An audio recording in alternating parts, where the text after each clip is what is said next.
สบายดีทุกคนครับผมเช่นกัน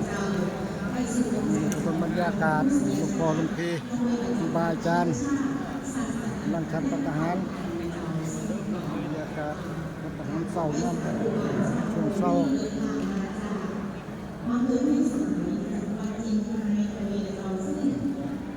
ที่วัดพระธรรมกายมือนี้เป็นมือสำคัญมือสำคัญดี10 กว่าชนเผ่านะจ๊ะผมชันไปแล้วชันไป เฉ แล้ ลิ ว มฉลองอายุวัฒนมงคล พี่น้องลีซูพี่น้องไทยลื้อ อาการได้ด้วย ฮะกันมือเนี่ย และไทยใหญ่ นายชันเฮ้ยนู่นๆไป เพื่อนก็มีจำนวน 36%ของพื้นที่เลยนะจ๊ะวันนี้ก็ ยาได้กำลังหิวอยู่ดิ ทำทุกท่าน หน้ามนๆไป วัดพระธรรมกายสำหรับผู้ที่เดินทางไปถึงแล้วนะจ๊ะ บรรยากาศยามช่วง ภาคเหนือ เศร้า สองนะจ๊ะ ๆที่วัดพระธรรมกาย เพื่อเรียบร้อยก่อนบางท่านก็น่าจะเดินทาง ช่วงนี้ก็ช่วงหลวงพ่อหลวงพี่กำลังชั้นพัฒหารชั้นพัฒหารเศร้า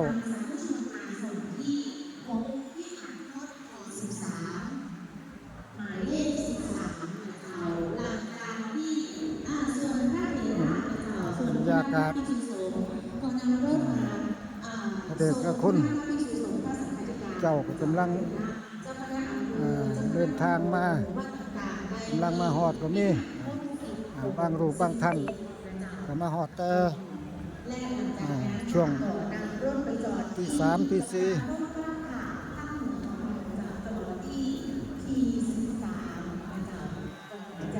มันได้ในชื่อแก้ว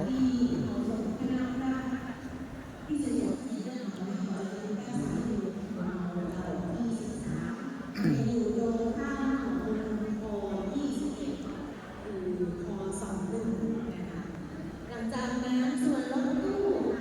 รถตู้ ส่วน15 ไปจอดที่20พระเดชพระคุณก็กำลังหลั่งไหลเข้ามา ท่านก่อสังเกต บางรูปบางท่านก็มาหอดแต่เมื่อคืนบางรูปบางท่านก็กำลังมาหอดเพราะฉะนั้นเสร็จ ตอนนี้นักเล่น นู่นเจนจะจกอ่ะเนาะแน่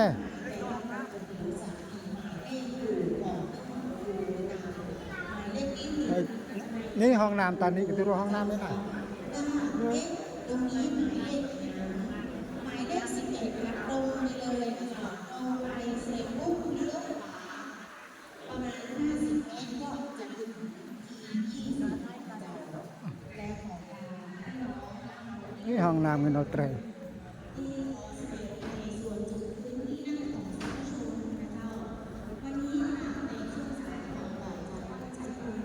เป็นบรรยากา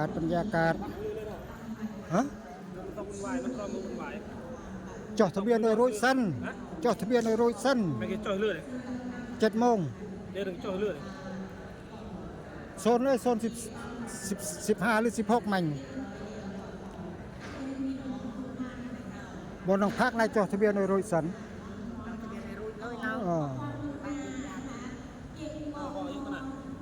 รู้โจทางนั้น เราตั้งคุยลีสบายเลย จดทะเบียนโดยให้กันหน่อยรอบเชิญรอบไอ้ยังต้องคุยเล่นกับบ้านหน่อยเปลี่ยนหน้าไปไหนกันรอบไอ้คุยเล่นชื่อ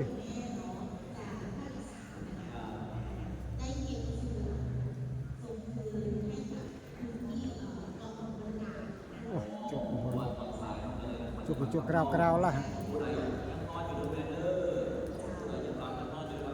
บรรยากาศช่วงนี้ช่วงเศร้าๆวัดพระธรรมกายเป็นวันเฉลิมฉลองอายุวัฒนมงคลพระเดชพระคุณเจ้าหลวงพ่อธรรมชัยโยครบรอบ81 ปีนะเป็นไปทำบุญเฉลิมฉลองอายุวัฒนะบรรดาลูกศิษย์ลูกหาของพระเดชพระคุณท่านได้จัดทำงานมงคลให้เป็นสิริมงคลแก่พระคุณท่าน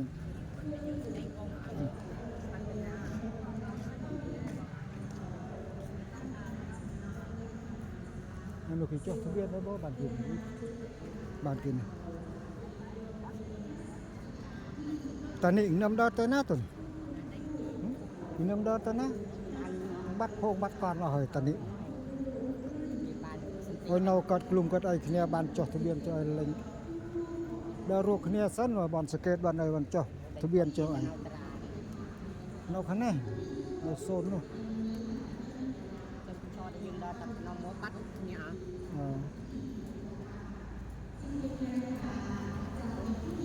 ดาวเต่าดาวมัวบัดโพงบัดก่อนเราบอกอ่ะโอ้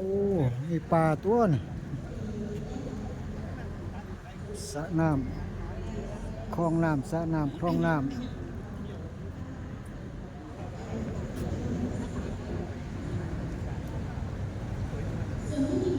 เป็นบรรยากาศ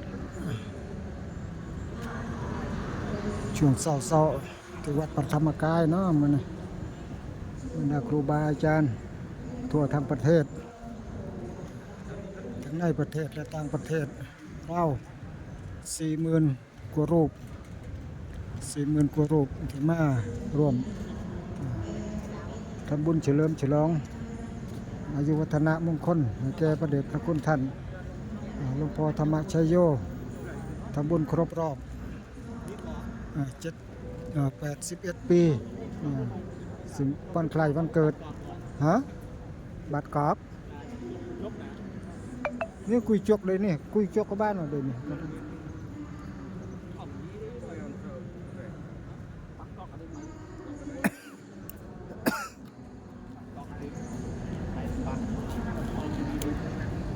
วัวทาติดไรเวนตา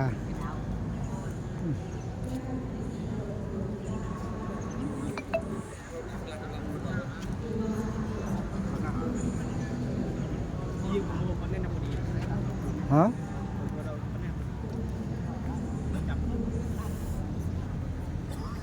ก็ไตรตัว หมดทีนึงก็ได้หมดดาวยึดสระรียึด อ๋อรถกำลังหลังไหลกันเข้ามาครูบาอาจารย์กำลังหลังไหลบรรดาครูบาอาจารย์ทั่วทั้งประเทศมีมนต์พระ40,000 กว่ารูปแต่เฉพาะในประเทศไทยต่างประเทศอีก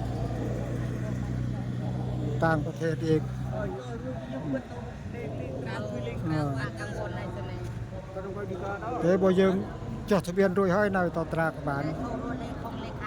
จันติเลียลเงยนู้มือหนึ่งนกกระเด็น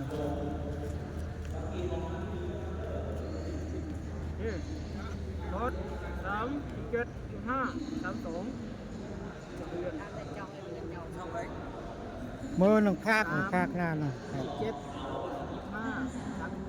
คนเยอะนะ15 32ได้หน่วยเคยบ้านช่องที่จะเสียตุกีหน่วยไหมเด่นอยู่หานคดอยู่ดำหน่วยจะจดทะเบียนหน่วยขังเลือหน่วย